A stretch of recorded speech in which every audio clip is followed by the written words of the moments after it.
everybody. This is Dr. Carmen Bryant. Welcome back to my YouTube channel. This is Overcoming Narcissist Abuse. Thank you guys so much for joining me. Thank you for all the new subscribers that are coming on and finding something valuable that I have to say. So before I begin, first of all, I would like for you guys to know that I will be in Dallas, Texas on the 30th and 31st of July. So 30th will be the meet and greet. The 31st will be the conference. I will be there. Give me a minute. I have my people working on the flyer, and registration should be open shortly.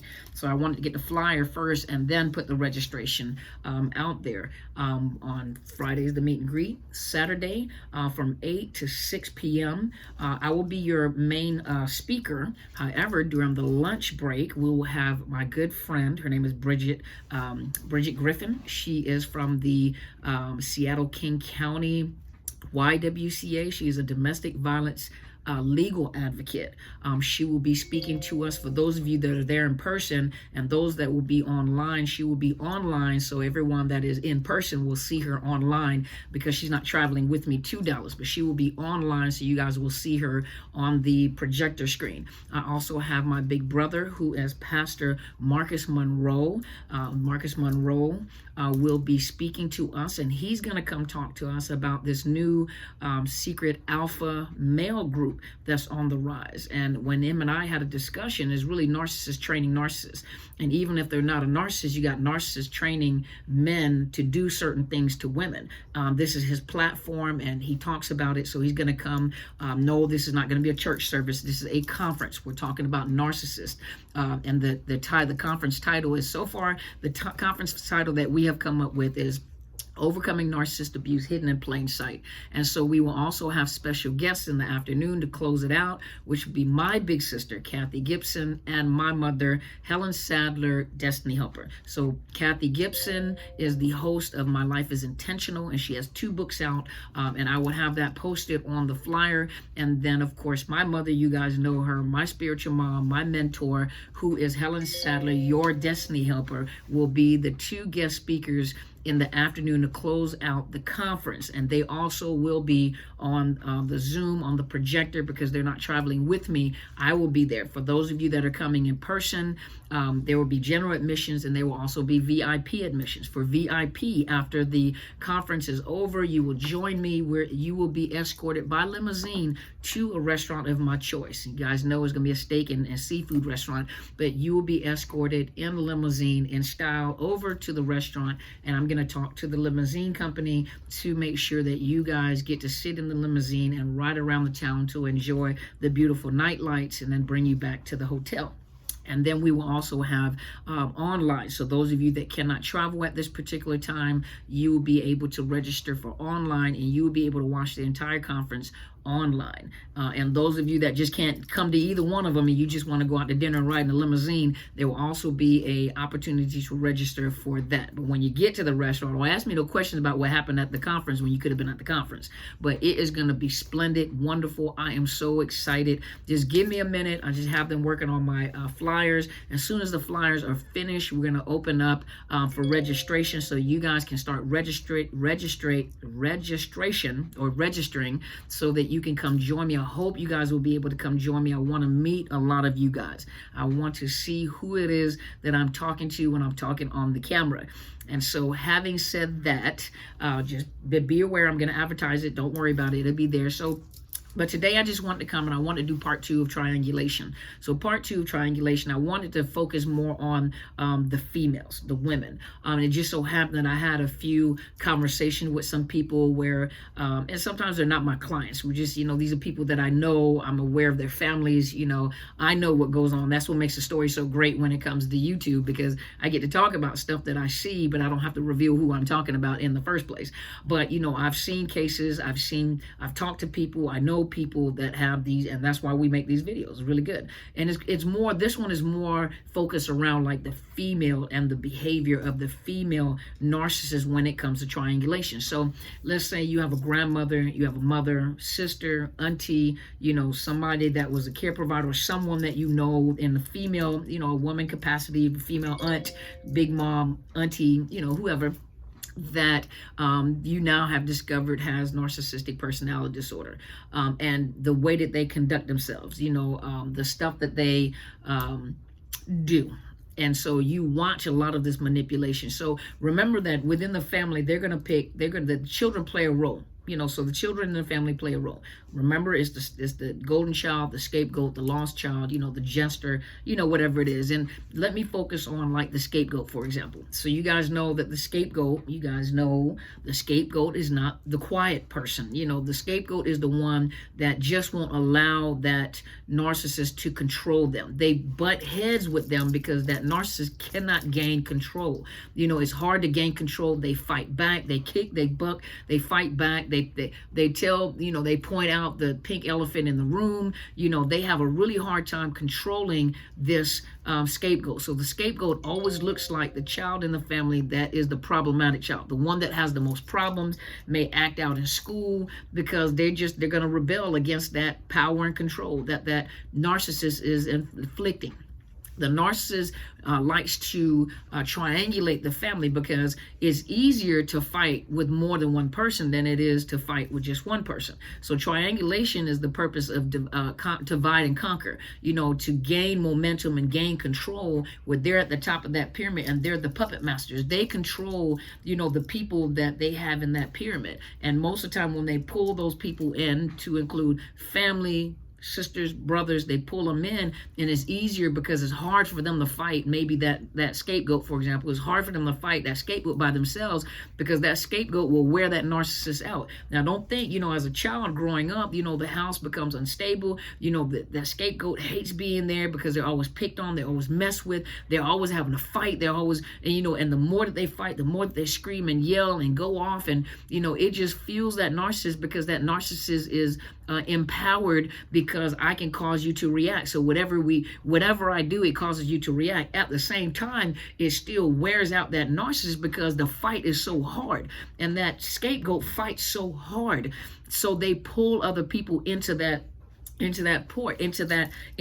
little circle, because now I have more than one. It's like gang stalking, but now I have more than one person that I can get to side with me to fight you even more, because if there's a group of us fighting you, I can wear you down. And there's things that they're gonna, and remember, when you have these adults, they're very inappropriate in their conversations with the kids. They tell all their business. They parentify the kids. They put them on the same level as they are, whether teenagers, young kids, or whatever. And then all of a sudden the things that they're saying is the things that they're saying back to the scapegoat. And I'm just using that as an example, but they're fighting the scapegoat, and they're saying everything. So the narcissist doesn't have to fight as hard because now he or she has the flying monkeys to fight on the behalf to fight. Why do you treat her like that? Why do you do? And then guess what happens, especially if it's a covert, vulnerable narcissist. The coverts are the vulnerable narcissist, but the one that's the forever victim. And that's something I'm going to talk about in the conference too, that forever victim. And woe is me, and they treat me so horrible. They don't tell what they do to agitate. They don't tell what they do in private and what they say under their breath. They don't tell all the little things they do. All they do is focus on the blow up. So when there's a blow up, all the attention goes on the blow up. And they treat me so horrible. They treat me so bad, and they're so disrespectful, and all I want to do is, and I do this and I've done that, and I bought them a French fry, and look how they handle me, and look how they treat me. And that scapegoat is more like, if I can ever get out of this house, I'm never coming back, or I just don't want to deal with them. Leave me alone. Just leave me alone.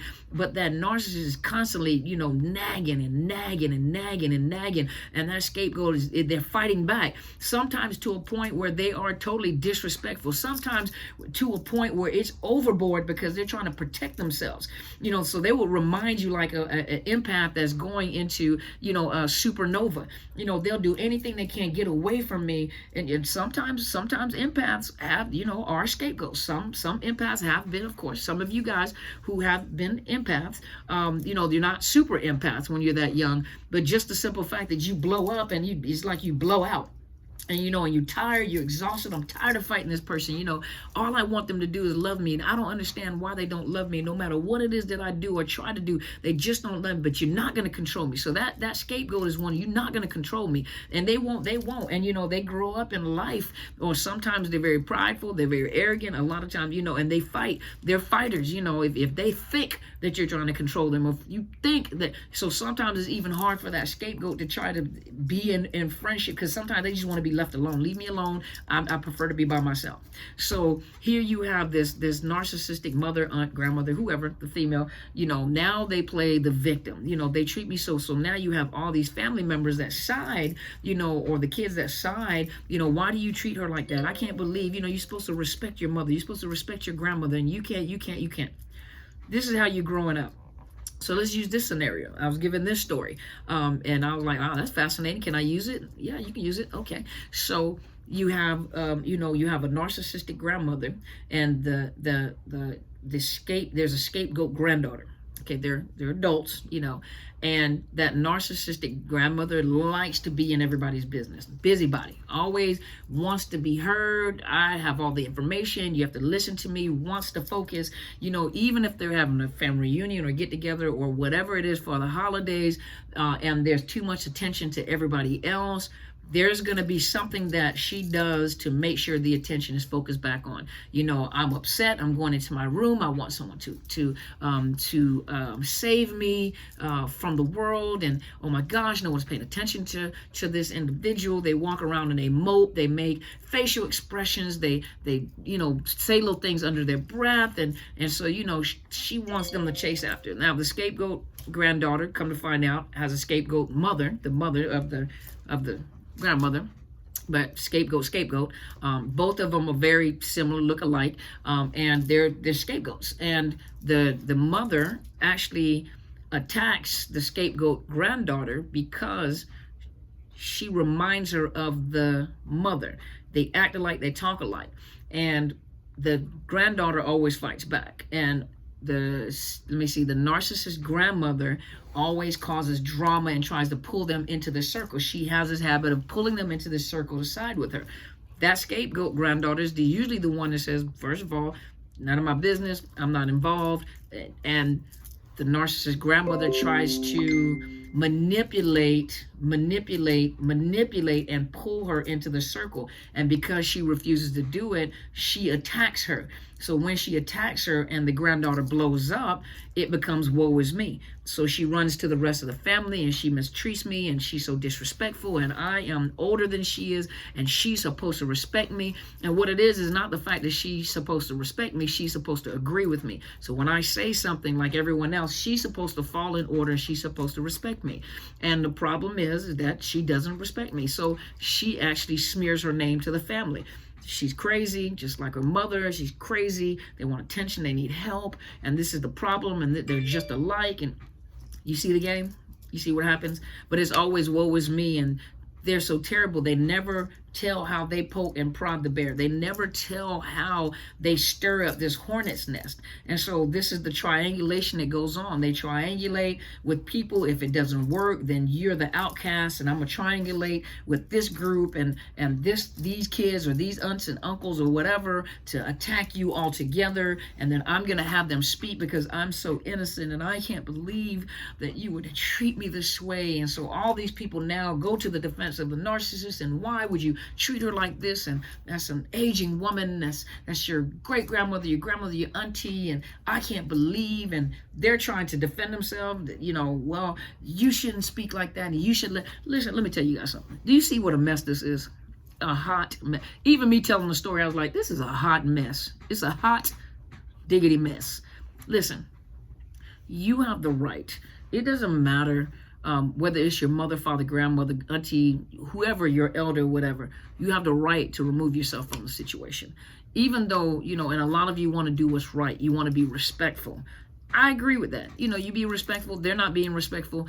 Two wrongs don't make a right. You can't fight fire with fire. Especially with narcissism, you can't fight fire with fire. You can't play the same game that they're playing. You can't do the same things that they're doing, because you're gonna run yourself ragged. They got the energy to do it, you don't, and so really it's to remove yourself from the situation. You have the right to determine when you talk to someone, how long you talk to them, if you even want to talk to them, if you want to be in their presence, if you want to be a part of the celebrations, if you want to be a part of the family gatherings, if you want to, and you don't let people manipulate your emotions in order to make you do something that otherwise you would not have done unless you felt guilty.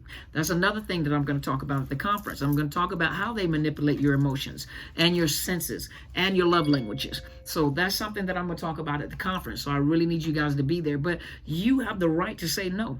You have the right to limit your time around these individuals, or you're going to wear yourself out. You're going to drain yourself. Then you're miserable. Then you hate the holidays. It's not that you hate the holidays. You just hate what happens, what you associate with the holidays. You know that every time you go over there, grandma so-and-so or auntie so-and-so going to act a plumb fool, and they always mess up. There's always going to be some argument. There's always, why can't we just get along? Every time we come, they do the exact same thing. They messy.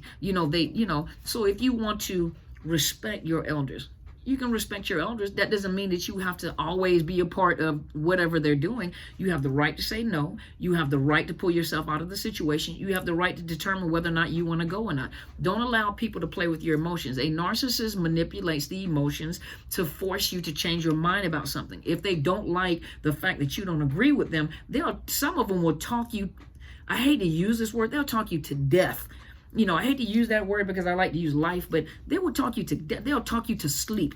They will sleep deprive you in order to force you to change your mind, force you to change your opinion. They'll even do little things like, if you don't want to be around them, what they'll do is the very thing that you crave from them, attention, love, affirmation, they'll do it to another sibling, or they'll do it to someone else. And what they'll do is they'll have a casual conversation with you to tell you all the things that they're doing together, just because they're trying to punish you to show, see, if you comply, this is what I'll give you. I give you time. I give you attention, and then they don't know how to ask questions. Sometimes they know that a lot of times, don't say something when I gotta say sometimes, but a lot of times they know that you're gonna say no. They know that they hate boundaries because boundaries kill them. Boundary, oh my gosh, you treated me so cruel. I can't believe you treat me this way, whatever. I just said no. That's all I said. Oh my gosh, you're so awful. I'm your mother, father, sister, cousin, whatever. Oh my gosh. And you're like, really? Because they're over dramatic. Especially the vulnerable ones. They're over dramatic, especially those that are the vulnerable, the forever victim. Oh my gosh, I can't believe it. You're so horrible. Everybody abuses me, and this is how people treat me. I can't believe everything is everybody's fault. It's never accountability. They can't be accountable. If you call them out, especially if you hold them accountable and you call them out on their behavior, oh, you are the enemy and they're coming to get you. They're coming for the jugular. But you got to remember now, they'll do little things. If you don't comply, they don't know how to ask a question, or they don't know. They try to get you to do something, and because of the fact that you don't want to do it, they're upset because they want you to do it. So in order for you to do it, they'll keep hounding you, and talking in circles and talking in circles and talking in circles. Don't play the game with them. Hit it directly. No. It sounds like this is what you're asking me, so the answer is no. Well, I don't understand why. Because I said so, but you owe me an explanation. No, I don't. See, and a lot of you get caught up on that because you feel obligated. That is my parent, that is my grandmother. I owe them an explanation. You don't have to be rude about it. Just, no, I'm just not. Why? You need to explain to me, well, why not? You need to, so I can tell the family. You tell them I said no. And even when you're dealing with family that are not narcissists, well, what am I supposed to say? I don't feel like being there. Y'all messy. I'm not going to come. I got to get my energy up. I got to drink like energy drinks for the whole year. I got to go to the gym and get buffed. I got to lose weight before I even get there. Y'all too much, but you have the right to say no. You have the right to remove yourself from a situation. You have the right to have a peace of mind. You have a right to have a peaceful holiday. How about this? The next holiday you have, I know it's going to be a little controversial. That's the word. For some of you guys, because you're going to break traditions. Traditions are traditions. You can create new traditions with your family, but you're going to break traditions, and everybody's going to point their finger. You broke tradition. This is what we tradition do. I can't believe you're not a team player. And what kind of woman or man did you marry? I can't believe this. And see, that's what I'm talking about. Okay, if that's not the people that you want in your ear, I'm not going to go over there for that nonsense. I'm much rather sit at home and enjoy a Thanksgiving meal by myself, a Christmas meal by myself, a New Year's meal by myself, Valentine's Day meal by myself. Try something different the next holiday where you know some of you get anxious before you even get to the holiday. And you talk about how much you hate the holiday. It's not that you hate the holiday. You hate what is associated with the holiday. And it's usually some kind of messy, traumatic family drama surrounding the narcissist. It's like you have this hurricane and they're in the center of this hurricane. All this is flying around, and then there's this little calm right in the middle, and it's that narcissist. I can't believe you guys would act this way. Oh my gosh, you guys are so... And it's them that caused the hurricane in the first place, or the typhoon, or the monsoon, or the tsunami, or the earthquake. It's them. It was them. Shattered the whole earth. That's them. And they're the cause of it. And you can point your finger, and that scapegoat will point their finger like, you the problem. You know, that's you. You the problem. You see? But remember, they're always going to smear your name. They're always going to make you look bad because you won't conform. And so they'll try to manipulate. They'll try to use your emotions. They'll try to, oh my gosh, it's horrible. And you guys know it. But you have the right to say no. So the next holiday, just try it. Just decide, I'm not going to go. Watch how peaceful that holiday is. Watch how you're already stressed about it. Watch how peaceful that holiday is going to be. And you can change the way that you perceive the holidays because you disassociate yourself. You don't have to be rude. You don't have to be disrespectful to say no. It's not disrespectful or rude, but they're going to make you feel that way if you say no and do not come to the family holidays or the birthday and we celebrate Big Mom, Big Mama, and you breaking tradition. You are so disrespectful. No, you're not. You're about taking care of yourself. You want to take care of yourself. Take care of yourself. Hopefully this helped you. Thank you so much for tuning in. Remember, conference is on the 31st of July. Give me just a few days. I'm going to make sure that the flyer is ready so we can go ahead and start posting registration, so you can register, and I can get the guest list, the names of the guest list, so I can get the guest list together, so I can shoot you guys some email, have my team shoot you guys some emails with some additional information, just in case you guys want to know what the topics are. My topics are, and I'm not going to go in detail with it, but I'm going to be talking about foundations. So some of you ask, why do I keep attracting these narcissists? We're going to break it down, not just video style. We're going to break it down and start breaking down foundations like parenting style and type of attachment styles you have. I'm going to talk about cluster B personality disorders, that cluster, and how they kind of integrate with each other. I'm also going to talk about, I'm looking at my list, I'm also going to talk about the manipulation, the emotional manipulation of your 5 senses and your love languages. Some of you are going to start to understand. Let's see, what else I got here. I'm going to talk about the narcissist. I'm going to talk about the vulnerable, the forever victim. I'm going to talk about the supreme competitor. I'm going to talk about the triangulator, the bully. I'm going to talk about the projector, the scriptwriter, the somatic, the malignant. But what I'm going to do is I'm breaking it down so you can understand the tactics that they use and why they do what they do. What are they trying to gain? What are they trying to do when they're doing this? And how do you identify it? Because once you begin to identify these behaviors, even if a person is not a narcissist, a lot of them do have, I'm pointing over here like you guys can see the screen, but a lot of them do have these behaviors. So not everybody is a narcissist, but now you're also going to be able to identify these toxic or manipulative behaviors in other people where you can stop it. You identify it and you can stop it. And a lot of you guys are going to build your strength up. That's why, and at the very end, I am going to be talking about recovery, the recovery, some of the recovery processes, and the benefits of it. But I want you guys to be there. And if you know any social workers, mental health professionals, doctors, nurses, those in the medical field, those that are domestic violence advocate, because even in the domestic violence program, they give you basic information concerning the power and control wheel and what is domestic violence and manipulation. They don't go into people that have narcissistic personality disorder and this is how they are.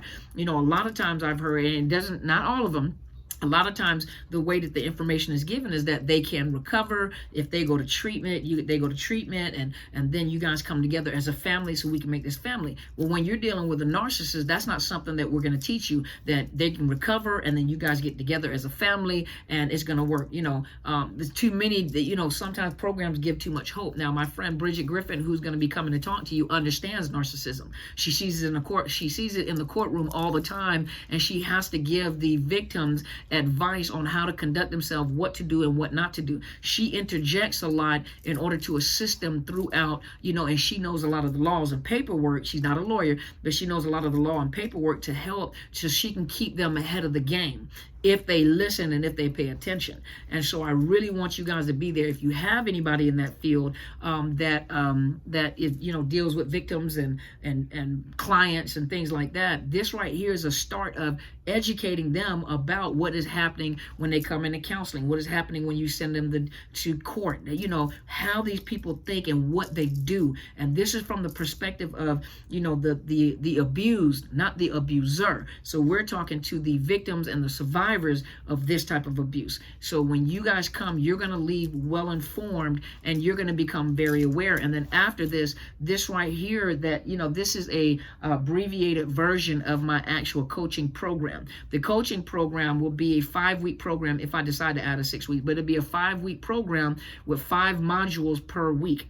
So it'll be an hour-long module or more, hour-long module. So each one of them is a week long, or it could be longer. It might be longer, who knows? But it's an hour-long module per day. So either 7 or 5 modules to each one of these, and it's extended. So it's the larger course. So it'll be the extended version of this abbreviated version of what I'm bringing you guys for the conference. So I really, really want you guys to be there. Also, those of you that need coaching, contact me at drcarmenbryant@outlook.com. I will provide you with my fees. Make sure you jump on it, because it's getting to a point now I won't be taking individuals anymore. There's going to come a time where I won't be able to take individuals anymore, because the platform is growing so much, and I have so many emails and so many clientele that want to come in, that when I create the program, the program is going to do exactly what it is that you're looking for one-on-one. So there's going to come a time that I probably won't be doing one-on-ones anymore. But while you have the opportunity, email me, drcarmenbryant@outlook.com. I cannot provide counseling for those people out of the state of Washington. If you're in the state of Washington, I can, and I will check your insurance to see if we are, if I am in network with your insurance, but I cannot do counseling outside the state of Washington. Military, no military, doesn't matter, can't do it. I'm only licensed in the state of Washington. Some of you do not need coaching first. Some of you have some very deep-rooted issues that a coach is not qualified to handle. They may get mad at me. That's all right. I'm a mental health professional first. I'm licensed. Those of you that are psychologists, psychiatrists, social workers that are licensed know that's the highest credential you can get within the state. And you know that there are some situations that coaches are not qualified to handle. Mental health issues and PTSD, medications, management, assessments and things like that. There are things that a coach cannot touch because of the state laws and because ethics. That is something that therapists have to handle. That's why there is a program out there called BetterHelp.com/Dr. Carmen. If you use that, you'll get a 10% discount on counseling. There are licensed counselors throughout the nation, even in Canada. When you're looking for a counselor, you ask them, do you understand trauma? Do you understand parental alienation? Do you understand PTSD? Do you understand intergenerational trauma? Do you understand narcissist abuse? Do you understand what it is to be abused by a narcissist? You ask them questions like that, and some of you need counseling first. Counseling first, not coaching, counseling first. So once again, thank you guys so much for tuning in. Make sure you check out my mother's channel as well. My spiritual mother, my mentor, my pastor. It is Helen Sadler, your destiny helper. Go to her channel. Make sure you share our videos. Subscribe, hit all, so you know whenever she comes on live or I come on live, which is usually on Sundays about 8 p.m. Pacific Standard Time. And I usually do 1, maybe 2 videos during the week. I want it to come on a little early because I'm waiting for my flyers to come in, because when the flyers come in, I can open up the registration. I'm going to do another video on the registration, make sure you guys get to see and you hear my voice and all that good stuff. So I am so excited. You guys have no idea. This is the first time I get to travel since I think the last time I flew anywhere was probably like 2-3 years ago. So sometimes you don't realize, you kind of get lazy, or you just don't feel like traveling or going anywhere, and you don't realize how much you miss just getting on a plane and going somewhere. And so I am so excited. I'm getting on the plane. I'm coming to Dallas I'm not going to tell you where yet. Some of you, where you going to be? You're going to pay to come hear me teach and hear all these spectacular people teach. And we're going to make sure that they are reimbursed well and that you guys enjoy your time when you're there. We will also have a photographer. I'm going to put the registration on there for the photographer that will be there, or you can register with him so that you get pictures of the event, and very reasonable price. Very, very, very reasonable price. I think he does $25 per packet. He does 5 printouts right there on site. Other than that, all digital, $25. Come on, that's a good price. And he's a professional photographer too.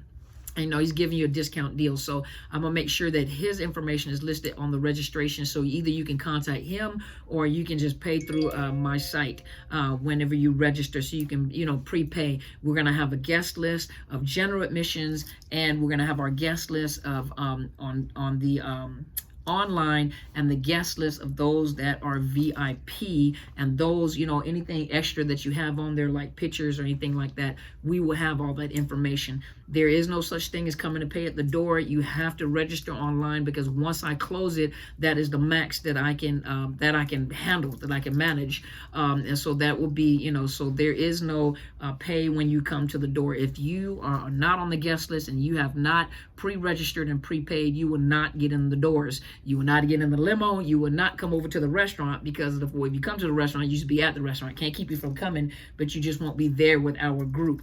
And so I appreciate you guys. I am so excited. You have no idea. I'm so excited because I get to meet some of you guys for the first time. We get to put on our little stilettos and be all bougie, and we're going to enjoy each other. I have a great team that's going to be there to cater to you guys, so I'm so excited. And then you get to meet my daughter. My oldest daughter will be there to assist me in the event, so you get to see, the apple don't fall far from the tree. So I appreciate you guys. You guys have a wonderful, wonderful day, and you guys go be great.